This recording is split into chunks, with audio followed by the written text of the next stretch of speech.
Овој месец Екоживот официјално кој еколошка организација на општина Кавадарци наполни 12 години од низиното работење.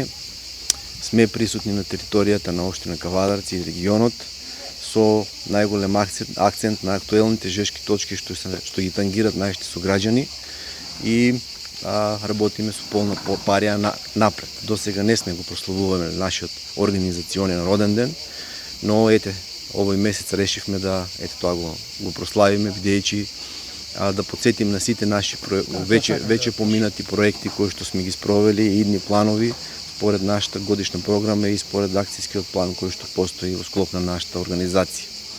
Се надеваме дека сме препознатливи во општина Кавадарци како организација која што се бори за животната средина, бидејќи гледаме дека секој месец имаме по некоја жешка точка, некоја актуелност која што ни се случува и нашите напори се надеваме дека во нашите напори ќе допринесат да тие еколошки проблеми се намалат, барем се намалат ако не успееме во нивно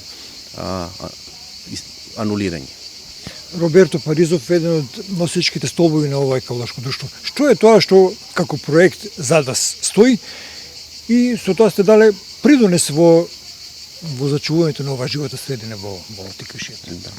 Се гордееме со нашите повеќе проекти околу мониторингот на животната средина, на биолошката разновидност, бидејќи општина Кавадарци како многу голема општина располага со разнолика биолошка разновидност, а таа биолошка разновидност е прекомплексна за да можеме за многу кратко време да ја испитаме, да ја измониторираме, а од голема важност за нашата општина. Пред се ги акцентира нашите вредности како територија која што се грижи за животната средина, за природата, за видовите.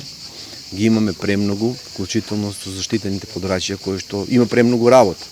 Заштитените подрачја кои што постојат на територија на општина Кавадарци од лани имаме заштитено подрачје Лукар, прогласено според закон за води, а инаку по закон за природа имаме две заштитени подрачја, едно на граница со општина Росоман, споменик на природата, Дреновска клисура.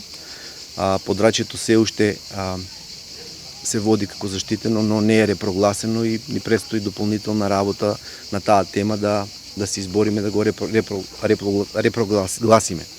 Подрачјето е веќе со доста оштетен карактер ќе споменам, бидејќи сепак таму има некои градежни работи кои што се потребни за нашиот регион, но сепак тоа е споменик на природата и треба да се заштитува биолошката разновидност.